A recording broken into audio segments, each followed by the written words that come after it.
Hello guys, welcome to our channel.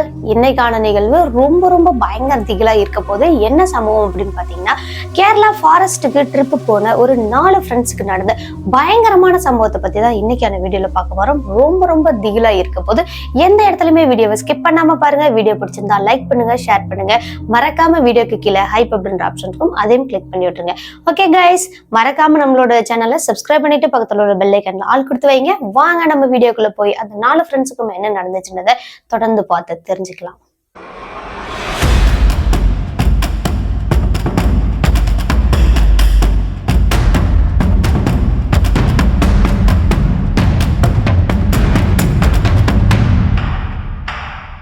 Ashok, Prakash, மது, சுமித்ரா இவங்க 4 பேரும் சென்னையில ரொம்பவே க்ளோஸான ஃப்ரெண்ட்ஸா இருந்திருக்காங்க.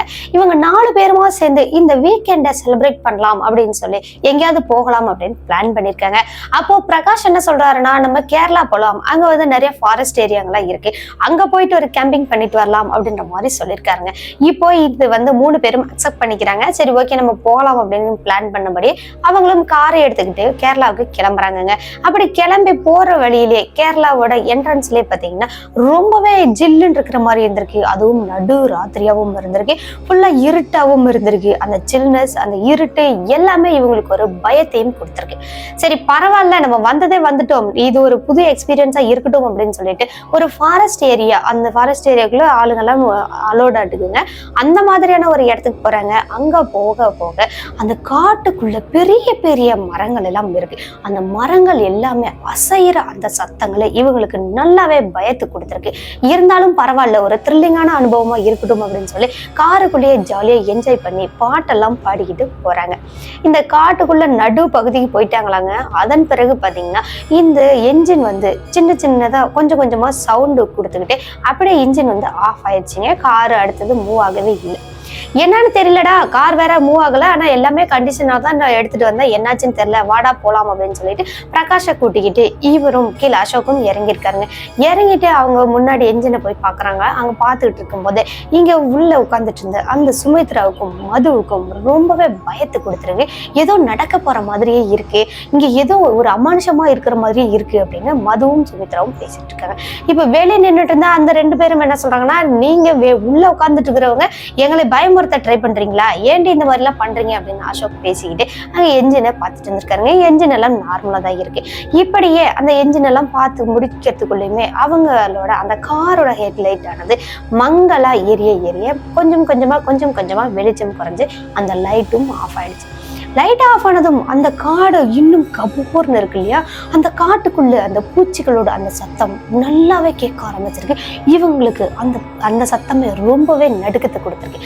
பரவாயில்ல அப்படின்னு சொல்லிட்டு இவங்களோட போன்ல வந்து டார்ச் ஆன் பண்றாங்க. அப்போதான் பாக்குறாங்க அந்த மொபைல்ல வந்து நெட்வொர்க் இல்லை, அந்த காட்டுக்குள்ள சரியா நெட்வொர்க் இருக்காதான். அடுத்தது டார்ச் ஆன் பண்ணிட்டு வாங்கடா காருக்குள்ள உட்காருங்கடா, அடுத்து என்ன பண்ணலாம்னு பேசிக்கலாம் வாங்கடா அப்படின்னு கூப்பிடுறாங்க. காருக்குள்ள உட்காந்து பேசினா என்ன, வெளியே நின்று பேசினா என்ன, எல்லாம் ஒண்ணுதான் அப்படின்னு சொல்லிட்டு இங்க பிரகாஷ் என்ன பண்றாருன்னா, 2 பேத்துக்கிட்டையுமே வந்து நீங்க கீழே இறங்குங்க, காரை கொஞ்சமா தள்ளுங்க, தள்ளிட்டு அதுக்கப்புறம் கொஞ்சம் மேடு ஏத்தினதுக்கு அப்புறமா பேசிக்கலாம் அப்படின்னு சொல்றாங்க. ஆனா அவங்க ஒத்துக்கவே இல்லை. இப்படியே இவங்க 4 பேரும் ஒருத்தர் மாத்தி ஒருத்தர் டிஸ்கஸ் பண்ணி பேசிக்கிட்டு கேளும் கிண்டலுமா இருக்கும் போதே ஒரு வித்தியாசமான ஒரு சத்தம் வந்து கேக்குது. என்னன்னா, இவங்களுக்கு முன்னாடி ஒரு கார் இருக்கிற மாதிரியும் அந்த காரோட கதவை யாரோ திறக்கிற மாதிரியும் இவங்களுக்கு ஒரு சத்தம் கேட்டது. டேய், எங்க கார் கதவை திறக்கிற மாதிரி இருக்குடா, அப்ப யாரும் இங்க இருக்காங்க, நம்ம ஹெல்ப் கேட்டு பார்ப்போம் அப்படின்னு சொல்லிட்டு அந்த மொபைலோட டார்ச் எல்லா பக்கமும் திருப்பி பாக்குறாங்க. அப்ப இவங்களோட காருக்கு முன்னாடி ஒரு 10-15 ஸ்டெப்புக்கு முன்னாடி ஒரு கார் ஒண்ணு இருந்திருக்கு. இதை அவங்க வந்து சரியா கவனிக்கலையா என்னன்றது தெரியல. அந்த காருக்கு முன்னாடி ஒரு சின்னதா போர்டு ஒண்ணு இருந்திருக்கு. அந்த போர்டுல அபாய பகுதி அப்படின்ற மாதிரியும் போட்டிருந்திருக்கு. இப்படி போட்டு கீழே ஒரு மண்டை ஓடு மாதிரியும் போட்டிருக்கீங்க. இந்த போர்டை பார்த்ததும் இங்க மது வந்து கத்திட்டாங்களாம். டேய், ஒரு பயங்கரமான இடத்துல கொண்டு வந்து நிறுத்தி வச்சிருக்கிறடா, இங்க பேயெல்லாம் இருக்குமாடா அப்படின்னு எல்லாம் பேசிக்கிட்டு அந்த கார் கதவை திறந்தாங்க இல்லையா, அவங்கள பாக்குறாங்க. அங்க பார்க்கும்போது ஒரு வயசானவங்க மாதிரி இருக்காங்க. ஒரு தாத்தாவும் பாட்டியும் அந்த கார்ல இருந்து இறங்குற மாதிரி இறங்குறாங்க. இப்படி இறங்குனதுமே அந்த தாத்தா பாட்டிக்கூடவே இன்னும் ஒரு பொண்ணும் இறங்குறாங்க. அந்த பொண்ணு ஒரு எல்லோ கலர் சுடிதார் மாதிரி போட்டிருக்கு, ஒரு வயசு பொண்ணு. இவங்க 3 பேரும் கீழே இறங்கி வராங்க. வரவே அந்த பொண்ணோட அந்த கண்ணெல்லாம் ரொம்ப பயங்கரமா கொடூரமா மாறுது. அதுவும் இவங்களை நோக்கி வர மாதிரி தான் வந்துட்டு இருக்கு. அந்த பொண்ணு மட்டும் ஒரு 2 அடிக்கு காத்துல பறந்துகிட்டு வர மாதிரி இருக்குங்க. அந்த பொண்ணோட கண்ணு ஃபுல்லாவே வெள்ளையா இருந்தது. பளிச்சுன்னு அந்த இருட்டுக்குள்ள மின்னி இருக்கு. கூடவே இந்த பொண்ணோட முகத்துல இருந்த அந்த சிரிப்பு இவங்களை இன்னும் நடுக்க மூட்டிருக்கு. அடுத்தது அந்த பொண்ணோட உருவமானது மெதுவா காத்துல பறந்து வருது. இவங்களோட தாத்தா பாட்டியா இருக்குமா இல்ல இவங்களும் ஆன்மாவா, இவங்க மனுஷங்களா அப்படின்றது புரியாமலே எல்லாருமே காரை விட்டு இறங்கி ஓடலாம் அப்படின்றது ஓட ஆரம்பிச்சிருக்காங்க. ஆனா இங்க பிரகாஷ் இருக்காரு பார்த்தீங்களா, அவரால் சுத்தமா நகரவே முடியல. அவர் அப்படியே கையால வாயை பொத்திக்கிட்டு மூச்சு விடாம அப்படி இறுக்கி பிடிச்சிட்டு ரொம்பவே பயம், அந்த உயிரை கையில பிடிச்சிட்டு இருக்காங்கன்னு சொல்லுவாங்களா, அந்த மாதிரி இந்த நபர் அங்கேயே நின்றுட்டு இருந்திருக்காங்க. அதுவும் காருக்கு சைட்லயே. இப்போ அங்க பாதி தூரம் நடந்து வந்த அந்த உருவங்கள் எதுவுமே இப்போ தெரியல. எல்லாருமே ஆளுக்கு ஒரு பக்கம் மூடிட்டாங்க. டார்ச் எதுவுமே இப்போ பிரகாஷ் கையில இல்லை. அந்த உருவங்கள் எங்க இருக்கு, என்ன பண்ணுது, நம்ம பக்கத்துல இருக்கா அப்படின்றது எதுவுமே தெரியலங்க அவருக்கு.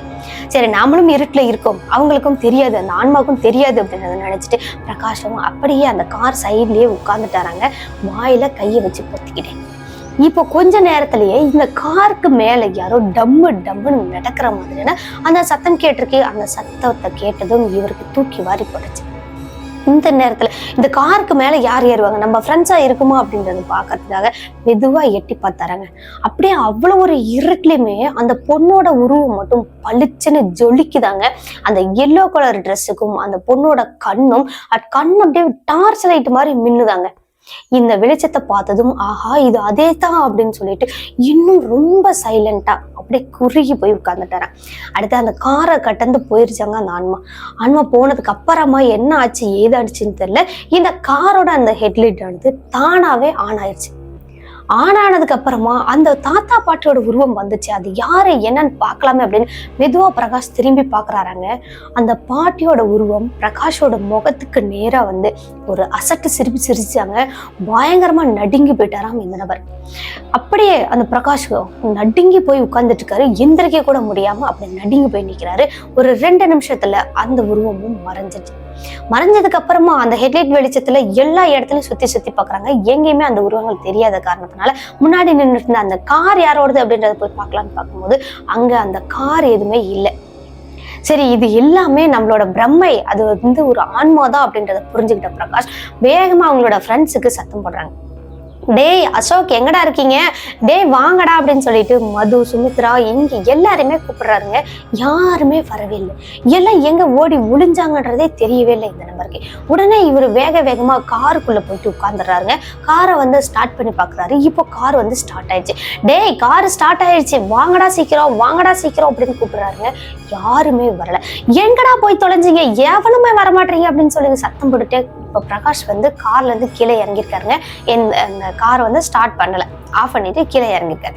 இறங்கிட்டு பார்த்தா இந்த டோரை ஓபன் பண்ணிட்டு ஒரு கால் வச்சுட்டு இப்படி கீழே குனியலாமே அப்படின்னு குனிஞ்சிருக்காருங்க. அப்போ அந்த காருக்கு அடியில ஏதோ கை மட்டும் தெரியுற மாதிரி இருந்திருக்கு. அந்த கை ஒண்ணும் எவ்வளவு பெருசா இருந்துச்சாங்க. அப்படியே அந்த கையை நம்மளோட நார்மல் கை உள்ளங்கையில எப்படி இருக்கும் அந்த இதை விட 3 மடங்கு பெருசா இருந்துச்சாம் அந்த கை. அவ்வளோ ஒரு பெரிய கையை அவங்க பார்த்ததே கிடையாதாங்க. யாரோடதான் இருக்கும் அப்படின்னு சொல்லிட்டு இந்த நபர் காலை உள்ள எடுத்து வச்சுட்டாரு காருக்குள்ள இருந்து. அப்புறமும் மறுபடியும் பாக்குறாராம். அங்க இருந்து அந்த காரு உள்ள இருந்து யாரோ வெளியே வர மாதிரி வர்றாங்க. அது வேற யாருமே கிடையாதுங்க, ஆல்ரெடி இவங்க பார்த்த அதே பொண்ணோட உருவம் தான். உடனே காலை உள்ள வச்சுட்டு கார் கதவை லாக் பண்ணிட்டாராங்க. லாக் பண்ணிட்டு இந்த நபருக்கு பயம் உச்சத்துல இருக்கு. அந்த நேரத்துல அங்க அடியில இருந்து வந்த அந்த பொண்ணோட உருவம் ஒரு எல்லோ கலர்ல சாரி கட்டி அங்க ஃபுல்லா ரத்தமா இருக்கிற மாதிரியும் அது முடியெல்லாம் கருகருன்னு விரிச்சு போட்டபடியும் பார்த்துருக்காருங்க. இந்த உருவம் இன்னும் ரணக்கொடூரமா தெரிஞ்ச காரணத்தினாலே இந்த நபர் அந்த கார் கண்ணாடி ஃபுல்லா மேல ஏத்தி விட்டுட்டு நடுங்கிட்டே உட்கார்ந்துட்டு இருக்காரு.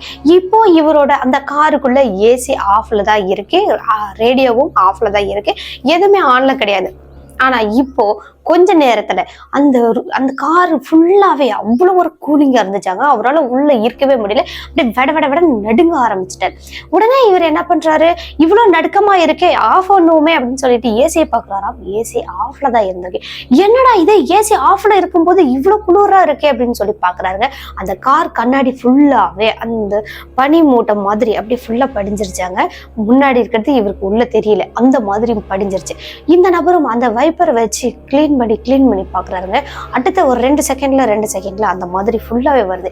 இந்த முறை கிளீன் பண்ணும்போது இப்போ இன்னும் எதுவுமே கிளியரா தெரியாத மாதிரி, என்னடா எதுவுமே கிளியரா தெரிய மாட்டேங்குது, என்னாச்சுன்னு தெரியல அப்படின்னு சொல்லிட்டு அந்த கார் உள் பக்கமா இருந்து தொடச்சு பாக்குறாரு. உள் பக்கமா தான் அவ்வளவு பனிமூட்டமும் படிஞ்சிருக்கு. சரி, இதை நம்ம கிளியர் பண்ணிட்டு எப்படியோ ஒண்ணு காரை ரிவர்ஸ் எடுத்துக்கிட்டு நம்ம கிளம்பிடலாம் அப்படின்னு சொல்லி காரை ஸ்டார்ட் பண்ணிருக்காரு. ஸ்டார்ட் பண்ணி ஒரு வழியா யூ டர்ன் போட்டு, அந்த ரோட்டுக்குள்ள யூ டர்ன் போடவே முடியாது. இவரும் தடுமாறி முட்டி மோதி அந்த காரை திருப்பிட்டு இப்போ காரை எடுத்துக்கிட்டு வெளியே போகலாம் அப்படின்னு பார்க்கும்போது திடீர்னு எங்க இருந்தோ அசோக் கூப்பிடுற மாதிரியான அந்த சத்தம் கேட்டது. டேய் பிரகாஷ், இங்க என்ன பாருடா அப்படின்னு சொல்லி கூப்பிடுற மாதிரி இருந்திருக்கு. பிரகாஷ், என்னை விட்டுட்டு போயிடாதடா, என்னை காப்பாத்துடா, சீக்கிரமா வாடான்னு கூப்பிடுற மாதிரி இருந்திருக்கு. உடனே பிரகாஷ்க்கும் மனசு கேட்காம அசோக் எங்கடா இருக்க அப்படின்னு சத்தம் போடுறாங்க. டேய், இந்த டைரக்ஷன் வாடா அப்படின்னு சொல்லி உள்ள கூப்பிடுறாங்க. சரி, நம்ம நண்பன் கூப்பிடுறாங்க அப்படின்னு சொல்லிட்டு இவரும் அப்போதான் கையில மொபைலை எடுக்கிறாரு. மொபைலை எடுத்துட்டு காரை ஃபுல்லா லாக் பண்ணிட்டு வேகமா ஓடுறாருங்க. இந்த சத்தம் அந்த திசையை நோக்கி ஓடுறாரு. எவ்வளவு தூரம் ஓடினாலுமே அவங்களோட ஃப்ரெண்டை மட்டும் காணாமாங்க. இன்னும் கொஞ்சம் தூரம் வாடா, நான் உன்னை பார்த்துட்டேன்டா, இன்னும் கொஞ்சம் தூரம் வாடா அப்படின்னு சத்தங்கள் மட்டும்தான் கேட்குது. அவங்களோட நண்பனை காணோம். எங்க போயிட்டடா அப்படின்னு சொல்லிட்டு ஒரு இடத்துல நின்று, இதுக்கப்புறம் நான் வரமாட்டேன், முடிஞ்சா நீ வாடா அப்படின்னு சொல்லிட்டு, என்ன நீ பார்த்துட்டேன்னு சொல்றல, வெளியே வாடா அப்படின்னு சொல்லி அங்கே நின்று கூப்பிடுறாங்க. அப்போ ஒரு மரத்துக்கு பின்னாடி இருந்து ஒரு கருப்பான ஒரு உருவம் வெளியே வருதாங்க. அந்த உருவம் ஒரு பொண்ணோட உருவமாகவும் தெரியல, அது கொஞ்சம் வயசானவங்களோட உருவமாகவும் தெரியல, ரெண்டும் கலந்த மாதிரி ஒரு வித்தியாசமா இருந்தது. அந்த உருவம் பக்கத்துல வர டேய், நான் வந்துட்டல, நீ இன்னும் கொஞ்சம் பக்கம் வா, நான் வந்துட்டல, நீ இன்னும் கொஞ்சம் பக்கம் வா அப்படின்னு சொல்லி கூப்பிடுதாங்க. இப்போ பிரகாஷ்க்கு புரிஞ்சிருச்சு, இது நம்மளோட நண்பனே கிடையாது, அந்த மாதிரியான ஒரு ஷேப்பு நம்மளோட நண்பனுக்கு கிடையாது அப்படின்னு சொல்லிட்டு வேகமா இவரோட கையில இருந்த அந்த மொபைலோட டார்ச் ஆன் பண்றாங்க. டார்ச் ஆன் பண்ணிட்டு அந்த நிழல் மாதிரி கருப்பா இருந்த அந்த இடம் பார்க்கும்போது டார்ச் வெளிச்சத்துல எந்த ஒரு உருவமுமே தெரியல. ஆனா இந்த டார்ச் வேற ஒரு டைரக்ஷனுக்கு திருப்பிட்டு பார்த்தோம் அப்படின்னா அந்த இடத்துல அந்த உருவம் மெதுவா நகர்ந்து வருதாங்க. இப்போ எப்படிங்கிறாருங்க ஓட்டம், வேகமா ஓடி போயிட்டு அந்த காரை ஓபன் பண்ணிட்டு உள்ள உட்காந்துக்கலாம் அப்படின்னு சொல்லி வேகமா ஓடுறாருங்க. கடைசியில இவர் அந்த ஓடுறதுல முன்னாடி இருக்கிற அந்த கல்லு மண்ணு கொடி எதுவுமே தெரியாம ஒரு இடத்துல பொத்துன்னு விழுந்துறாரு. விழுந்த இடத்துல மொபைல் மிஸ் ஆயிடுது. இப்போ தடுமாறி எந்திரிக்கிறாருங்க. இவரோட காலை ஏதோ சுத்திட்டு இருக்கிற மாதிரி இருக்கு, என்னமோ சுத்திட்டு இருக்கிற மாதிரி இருக்கே அப்படின்னு சொல்லிட்டு கையை வச்சு ஃபுல்லா விலக்கி விட்டுட்டு அதன் பிறகு ஓடுறாருங்க. எல்லாமே அந்த காட்டுக்குள்ள இருக்கும்ல, அந்த கொடிங்க செடிங்க இதுங்கதான் இருந்திருக்கு, அதை எல்லாம் விலக்கி விட்டுட்டு இவரும் ஓட ஆரம்பிச்சிருக்காரு. ஒரு இடத்துக்கு மேல இவரால ஓடவே முடியல. எவ்வளவு ஓடினாலும் அந்த காடு நீண்டுகிட்டே பெருசா போற மாதிரி தெரிஞ்சிருக்கு. என்னடா இது இப்படியே நமக்கு தெரியுதே அப்படின்னு சொல்லிட்டு இவர் ஒரு இடத்துல நின்று அந்த கார் எங்க இருக்கு அப்படின்றத கரெக்டா இவர் ஃபைன் பண்றாரு. அதன் பிறகு வேகமா ஓடுறாரு. காரு பக்கத்துல வந்துட்டாரு. வந்ததுக்கு அப்புறம் காரு கதவை ஓபன் பண்ணிட்டு உள்ள உட்காரலாம் அப்படின்னு சொல்லிட்டு கார் கதவை ஓபன் பண்றாருங்க. சுத்தமா கார் கதவை ஓப்பனே பண்ண முடியல. என்னடா இது, கார் கதை ஓப்பனே பண்ண முடியலையே, என்னடா பண்றது அப்படின்னு சொல்லிட்டு இந்த கண்ணாடியும் ஃபுல்லா ஏத்தி விட்டுட்டார்ல, அந்த கண்ணாடி வழியா பார்க்கலாம் அப்படின்னாலும் உள்ள என்ன இருக்குன்றது இவருக்கு தெரியல. வேகமா டக்குன்னு இந்த கார் கதவை எப்படியாவது திறந்தே ஆகணுமே அப்படின்னு சொல்லிட்டு இவரும் என்னென்னமோ பண்ணி ஒரு வழியா அந்த கார் கதவை திறக்கிறாருங்க. திறந்துட்டு பார்த்தா இவங்களோட ஃப்ரெண்ட்ஸ் எல்லாம் உள்ளதாங்க உட்காந்துட்டு இருக்காங்க. கூடவே இன்னொரு ஆளுகிட்ட பேசிட்டு இருக்கிற மாதிரி, டேய் எப்படியோ இந்த காரை திருப்பி வச்சுட்டடா அப்படின்னு சொல்லி அவங்க பேசிட்டு இருக்கிற மாதிரி இவரோட காதல விழுகுது. கதவை வேகமா ஓபன் பண்ணிட்டு பார்த்தா இவங்களோட நண்பர்கள் எல்லாமே முன்னாடி சீட்ல ஆளே இல்லாத இடத்துல பார்த்து பேசிட்டு இருக்காங்க. டேய் எங்கடா பேசிட்டு இருக்கீங்க, யார்டா பேசிட்டு இருக்கீங்க, எவ்வளவு நேரம் உங்களை தேடுறதுடா அப்படின்னு சொல்லி பிரகாஷ் கேக்குறாங்க. டேய் இப்பதானே நீ இங்க இருந்த, எப்படி வெளியே போன அப்படின்னு அவங்கள பார்த்து கேக்குறாங்களா. ஏய் நான் ரொம்ப நேரமா உங்களை தேடிட்டு இருக்கேன், இப்ப நான் காட்டுக்குள்ள இருந்து ஓடி வரேன்டா அப்படின்னு சொல்றாங்க. இல்லடா இப்போதானே எங்க கிட்ட பேசிட்டு இருந்த, நீ கார் கதவை கூட ஓபன் பண்ணலையே, எப்படி நீ வெளியே போன அப்படின்னு அவங்க கேக்குறாங்க. அப்போதான் தெரிஞ்சிருக்கு பிரகாஷ்க்கு அவங்களோட ஃப்ரெண்டோட குரல் கேட்டிருக்கு. ஆனா இவங்களோட ஃப்ரெண்ட்ஸ் எல்லாருக்குமே பிரகாஷ் மாதிரி அங்க ஒரு உருவமும் தெரிஞ்சிருக்கு. இப்படியே இவங்க குழப்பத்திலையும் பயத்திலையும் வேகமா காரை எடுத்துட்டு கிளம்புறாங்க. பிரகாஷும் கார்ல ஏறிட்டாங்க. அந்த இடத்துல இருந்து காரு மெயின் ரோடு வழியா வருது. மெயின் ரோடு பக்கமா வந்ததுக்கு அப்புறமா தான் அப்பாடா டே எப்படி நம்ம தப்பிச்சிட்டோம், இனிமேல் எவனாலும் இந்த ஃபாரஸ்ட் ஏரியாவுக்கு கேம்பிங் பண்ணலான்னு கூப்பிடுங்கடா, உங்களை நான் பேசிக்கிறேன்டா அப்படின்னு சொல்லி மதுவும் பிரியாவும் சத்தமா பேசியிருக்காங்க. அடுத்து ஒரு வழியா அந்த ஹைவேஸ் மாதிரி இருக்குங்க, அந்த இடத்துல காரை ஓரம் கட்டி நிறுத்திட்டு முகம் கை எல்லாம் கழுவிட்டு தண்ணி எல்லாம் குடிச்சிட்டு நடந்த விஷயங்கள் எல்லாத்தையுமே ஒருத்தர் மாத்தி ஒருத்தர் ஷேர் பண்ணிக்கிறாங்க. என்ன நடந்துச்சுன்னா இங்க பிரகாஷ்க்கு நடந்துச்சுல்ல, அதே மாதிரி அசோக் அப்படின்றவரு வேற ஒரு டைரக்ஷன் ஒரு நாள்ல அவரோட கையில இருந்த அந்த மொபைல் டார்ச் இவர் ஓடும்போது எங்கேயோ ஆஃப் ஆயிடுச்சுங்க, மொபைல் ஆன் ஆகாம இருந்திருக்கு. சரின்னு ஒரு மரத்துக்கு பின்னாடி இவரும் உட்கார்ந்துட்டாராங்க. அதன் பிறகு மொபைலை எடுத்து யாருக்காவது ஃபோன் பண்ணலாம் அப்படின்னு பாக்குறாரு. சுத்தமா அதான் சிக்னலே இல்லையே, எது பண்ணாலுமே அங்க வெளியே வர முடியல. அதன் பிறகு அந்த டார்ச் எல்லாம் ஆஃப் பண்ணிட்டு ஒரு இடத்துல அமைதியா உட்கார்ந்துட்டு இருக்காருங்க. அப்போ பயங்கரமான காத்தாங்க, ஒரு மரம் இன்னொரு மரமும் உரசிக்கிட்டு அவ்வளவு ஒரு சவுண்டா இருந்திருக்கு. அந்த சவுண்டே அசோக்கை இன்னும் மேலும் பயமுறுத்தி இருக்கு. அதன் பிறகு அசோக் அந்த இடத்துல இருந்து மெதுவா வெளியே வரலாம் அப்படின்னு வெளியே வர ஆரம்பிச்சிருக்காரு. அப்போதான் இவருக்கு பின்னாடியே யாரோ வர மாதிரி இருந்திருக்கு. என்னடா இது நமக்கு பின்னாடி யாரோ வர மாதிரி இருக்கு, ஒருவேளை பிரகாஷா இருக்குமோ அப்படின்னு சொல்லிட்டு திரும்பி பாக்குறாராம். அது ஒரு நிழல் மாதிரி மட்டும்தான் தெரிஞ்சிருக்கு. அதுவும் காட்டு பகுதிக்குள்ள லேசான வெளிச்சம் கூட இல்லாத இடத்துல யாரோ வர மாதிரி தெரிஞ்சிருக்கு. நம்ம பிரகாஷ் தான் சொல்லிட்டு டே பிரகாஷ் வாடா இங்க வாடா என்னை காப்பாத்துற அப்படின்னு சொல்லிட்டு அவரும் நின்று கூப்பிட்டுட்டே இருக்காங்க. அந்த உருவம் வருது ரொம்ப நேரமா, ஆனா அசோக் பக்கத்துல வரவே இல்லை. தூரத்திலேயே மெதுமெதுவா வந்துகிட்டே இருக்கிற மாதிரி இருந்திருக்கு. எவ்வளவு நேரம் தான் நடப்ப, சீக்கிரம் வாடா அப்படின்னு சொல்லிட்டு இப்படி திரும்புறாங்க. அப்படியே இவரோட முகத்துக்கு நேரா அந்த பளிச்சுன்னு மின்ற கண்ணு மட்டும் தெரிஞ்சிருக்குங்க. அந்த கண்ணு மட்டும் தான் தெரிஞ்சிருக்கு, உருவங்கள் எதுவுமே இவருக்கு தெரியல. பயந்து நடுங்கி போயிட்டாராங்க. ஆள் அதே இடத்துல யூரினே போயிட்டாராம். அதுக்கப்புறமும் அந்த இடத்துல நிப்பாருன்னு நினைக்கிறீங்களா? கண்டிப்பா கிடையாது. இவரும் எங்கெங்கே ஓடுறாருங்க, தப்பிச்சு ஓடலான்னு. எங்க ஓடி போயிட்டு மூச்சு வாங்கிட்டு இப்படி நிமிர்ந்து பார்த்தாலும் அதே உருவம் இவரோட கண்ணுக்கு தெரிஞ்சுட்டே இருந்திருக்கு. இப்படி தாண்டா அந்த உருவம் என்ன பாடா படுத்திருச்சா, இந்த இடம் சேரத்துக்குள்ள நான் உயிரே போயிரும் தாண்டா நினைச்சேன், சத்தியமா நான் செத்து போயிரும் தாண்டா நினைச்சேன் அப்படின்னு அசோக் சொல்லியிருக்காரு. அதன் பிறகு எப்படியோ ஒரு வழியா வந்தண்டா, வந்துட்டு பார்த்தா நீ எங்கெங்கே ஓடிட்டு இருந்த, சரி அப்படின்னு சொல்லிட்டு நானும் வெயிட் பண்ணேன், கொஞ்ச நேரத்துல நீயும் வந்துட்டடா அப்படின்றத சொல்லியிருக்காங்க. அடுத்து இங்க சுமித்ராவும் மதுவும் ஓடினாங்கல்ல, அவங்க ரெண்டு பேரும் அங்க ஓடுற ஓட்டத்துல இவங்களுக்கு பின்னாடி ஏதோ சலன்னு சத்தங்கள் கேட்டுட்டே இருந்திருக்கு. காட்டு பகுதின்றதுனால ஒருவேளை பாம்பா இருக்குமோ அப்படின்னு சொல்லிட்டு பதறி போயிட்டு இவங்க எல்லாமே ஒரு கொஞ்சம் கேப்பா இருக்கிற மாதிரி நடந்து போறாங்களாங்க. அப்பவும் அந்த சலன்னு சத்தம் கேட்டுட்டே இருந்திருக்கு. ஒருவேளை நம்ம ஆபத்தான மிருகத்திட்ட மாட்டிக்கிட்டோமோ அப்படின்னு நினைச்சிட்டு ரெண்டு பேரும் ஒரு மரத்துக்கு பின்னாடி நின்றுட்டாங்களாங்க. அந்த மரமே பாத்தீங்கன்னா அப்படியே ஃபுல்லா விழுகிற மாதிரி, இவங்க மேல பொத்துன கிளையெல்லாம் விழுகிற மாதிரி இவங்களுக்கு மேல வரைக்கும் அந்த கிளை விழுகிறது தெரிஞ்சிருக்கீங்க. ஆனா இவங்க மேல விழுகவே இல்லை, இவங்க நகர்ந்து போயிடுறாங்க. அதுக்கப்புறமா அந்த கிளை கீழே விழுவலையாங்க, எப்படி என்னன்றது தெரியல. அதுக்கப்புறம் இவங்க மறுபடியும் வேற ஒரு இடத்துக்கு ஓடுறாங்க. அங்க போய் பார்த்தா லேசா வெளிச்சம் தெரியற மாதிரி இருந்திருக்கு. இந்த நிலா வெளிச்சம் லைட்டா அந்த இடத்துல படுற மாதிரி இருந்திருக்கு. அப்பாடா எப்படி கொஞ்சம் வெளிச்சம் இருக்கு, இது என்ன இடம் அப்படின்ற பார்த்தலாம் அப்படின்னு பார்த்தா ஃபுல்லா புதார் மாதிரி இருந்திருக்குங்க. அந்த புதரே அந்த காத்துக்கு பயங்கரமா வீசி அடிக்குதாங்க. அவ்வளவு ஒரு காத்து இவங்களுக்கு குளிர்ற மாதிரி நடுங்கிற மாதிரி அந்த மாதிரியான ஒரு ஃபீல் எல்லாம் இருந்திருக்கு. அதன் பிறகு சரி இந்த இடத்துல இருந்து நம்ம மெதுவா அப்படியே நகர்ந்து போயிடுவோம் அப்படின்னு கொஞ்சம் கொஞ்சமா மெதுவா பயத்திலேயே அடி வச்சு போறாங்களாம். அப்போ பார்த்தா நீங்க எங்க போறீங்க, இந்த காட்டை விட்டு வெளியே போகவே முடியாது தெரியாதா அப்படின்னு யாரோ பேசுற மாதிரி இருக்குங்க. அதுவும் ஒரு வயசானவங்க குரல் மாதிரி இருந்திருக்கு. ஒரு பாட்டியம்மாவை பேசினா எப்படி இருக்கும் அந்த மாதிரியான ஒரு குரலாவும் இருந்திருக்கு. என்னடா இது எங்க இருந்தோ யாரோ பேசுற மாதிரி இருக்கு அப்படின்னு இவங்க திரும்பி பாக்குறாங்களாம். அந்த இடத்துல அதே பொண்ணோட உருவம் தாங்க இருந்திருக்கு. ஒரு மஞ்சள் கலர்ல சேலை கட்டின மாதிரி, அந்த மஞ்சள் கலர் சேரீ மட்டும் பளிச்சுன்னு மின்னிருக்கு. இதை பார்த்ததும் அவங்க ரெண்டு பேரும் அலறி அடிச்சுட்டு ஓட்டம் பிடிச்சு ஓடுறாங்களாங்க. இவங்க கத்தன சத்தங்கள் எதுவுமே இந்த அசோக்குக்கோ இந்த பிரகாஷ்கோ யாருக்குமே கேட்கல.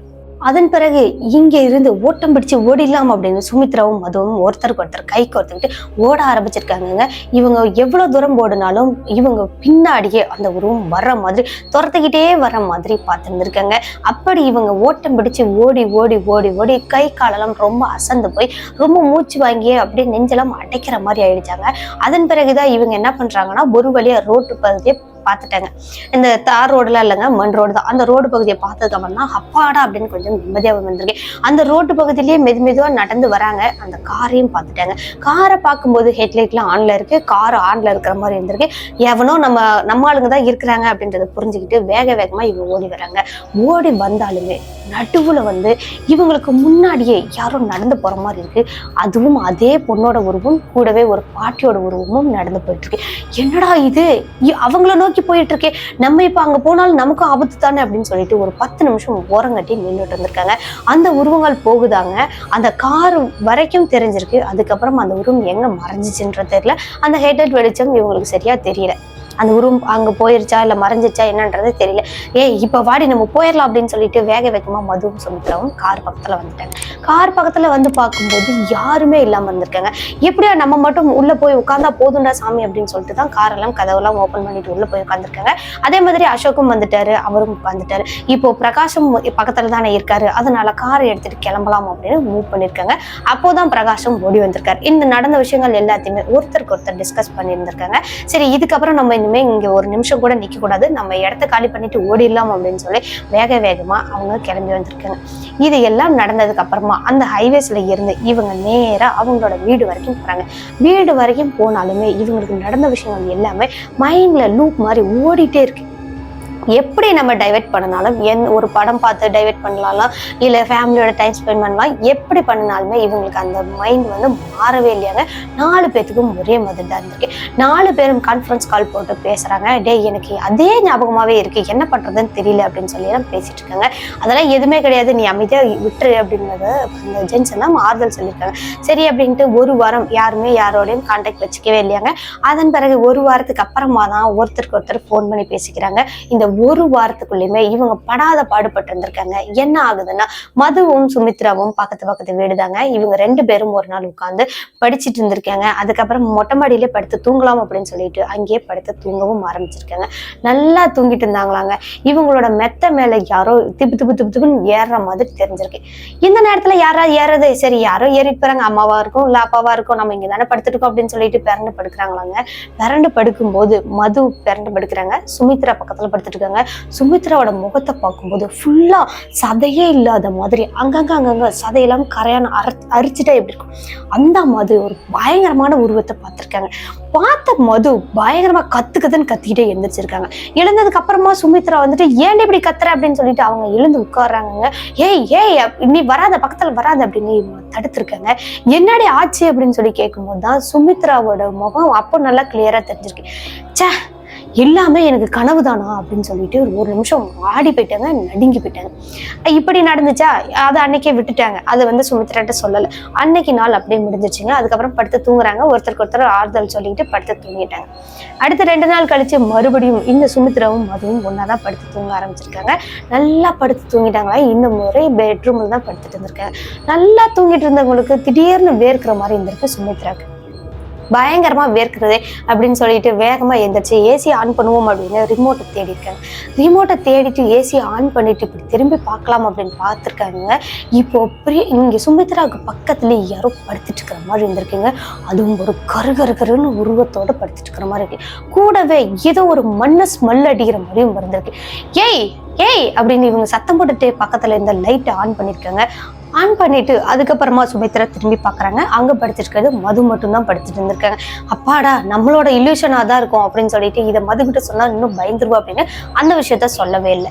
இப்படியே இவங்களுக்கு ஒரு வாரமும் மாத்தி ஏதேதோ அமானுஷம் நடந்துட்டே இருந்திருக்கு.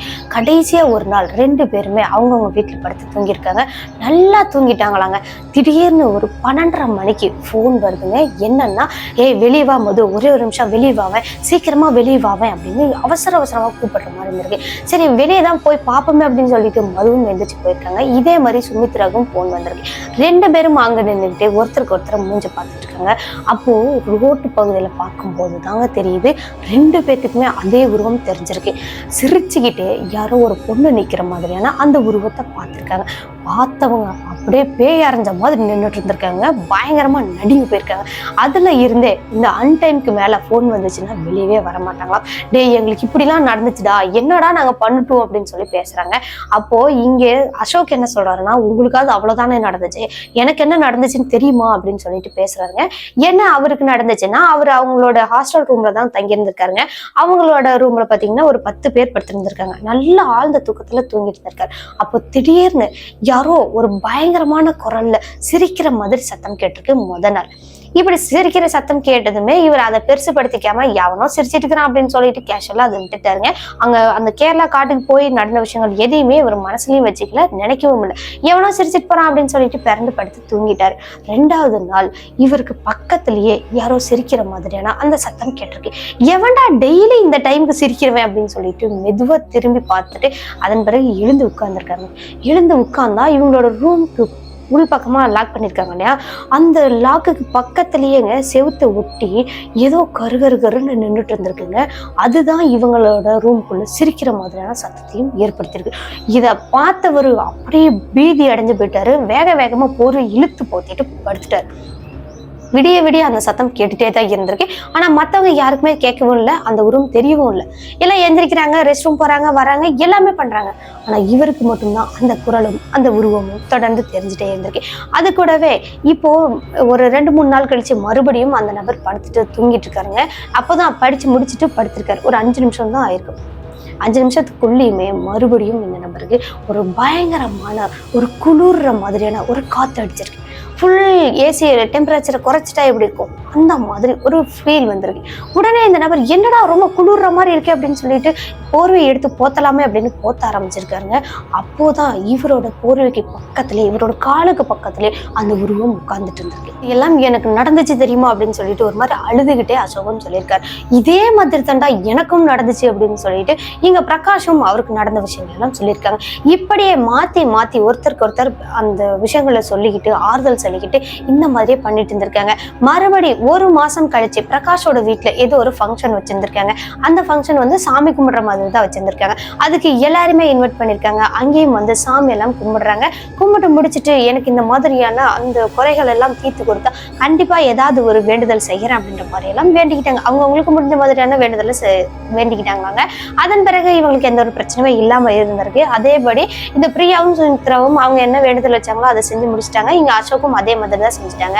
பிரகாஷ்க்கும் எந்த ஒரு பிரச்சனையுமே இல்லாம நிம்மதியா ஹாப்பியா வாழ ஆரம்பிச்சிருக்காங்க. ஆனா எவ்வளவு ஹாப்பியா இருந்தாலும் ஒரு செகண்ட்ல அந்த ஃபாரஸ்ட்டை பத்தி யோசிக்கும் போது எங்களுக்கு நடந்த அத்தனை விஷயங்களும் எங்க மனசுக்குள்ள அப்படியே படமா வந்து பதியுது அப்படின்ற மாதிரி இந்த நிகழ்வு சொல்லி முடிச்சிருக்காங்க பிரகாஷ் அப்படின்றவங்க தான். இந்த நிகழ்வு சொன்ன பிரகாஷ்க்கு ரொம்ப ரொம்ப நன்றி சொல்லிடலாம். இந்த வீடியோ எப்படி இருந்துச்சுன்னு மறக்காம கமெண்ட் பாக்ஸ்ல கமெண்ட் பண்ணுங்க. வீடியோ பிடிச்சிருந்தா லைக் பண்ணுங்க, ஷேர் பண்ணுங்க, மறக்காம ஹைப் அப்படின்ற ஆப்ஷனை கிளிக் பண்ணுங்க. ஓகே கைஸ், இது மாதிரி பயங்கரமான ஹாரரான பேய் கதைகள்லாம் கேட்கணும் அப்படின்னா நம்மளோட சினோ ஸ்டோரிஸை மறக்காம சப்ஸ்கிரைப் பண்ணிக்கோங்க. பக்கத்துல உள்ள பெல் ஐகான்ல ஆல் கொடுத்து வச்சுக்கோங்க. அது மட்டும் இல்லைங்க, உங்க ஃப்ரெண்ட்ஸ் அண்ட் ஃபேமிலிக்கு நம்மளோட சேனலை ரெக்கமெண்டும் பண்ணுங்க. ஓகே கைஸ், இது மாதிரியான அனுபவங்கள் உங்களுக்கோ அல்லது உங்க ஃப்ரெண்ட்ஸ் அண்ட் ரிலேட்டிவ்ல யாருக்காவது நடந்திருக்கா, அது நம்மளோட சேனல்ல வீடியோவா பார்க்கணும் நீங்க ஆசைப்படுறீங்களா, என்னோட வாட்ஸ்அப் நம்பருக்கு நீங்க வாய்ஸ் நோட்டை சென்ட் பண்ணிக்கலாம். கண்டிப்பா அந்த நிகழ்வு நம்மளோட சேனல்ல வீடியோவா பார்க்க முடியும். இது மாதிரியான தொடர்ந்து பயங்கரமான ஹாரரான த்ரில்லிங்கான ரியல் பேய் கதைகள் எல்லாம் கேட்கணும் அப்படின்னா நான் அடுத்த எபிசோட் வரைக்கும் நீங்க வெயிட் பண்ணணும். மீண்டும் அடுத்த எபிசோட்ல சந்திக்கிற வரைக்கும் உங்களிடமிருந்து விடைபெறுகிறேன். உங்கள் சினோ ஸ்டோரிஸில் நான் உமா. டாடா பாய்.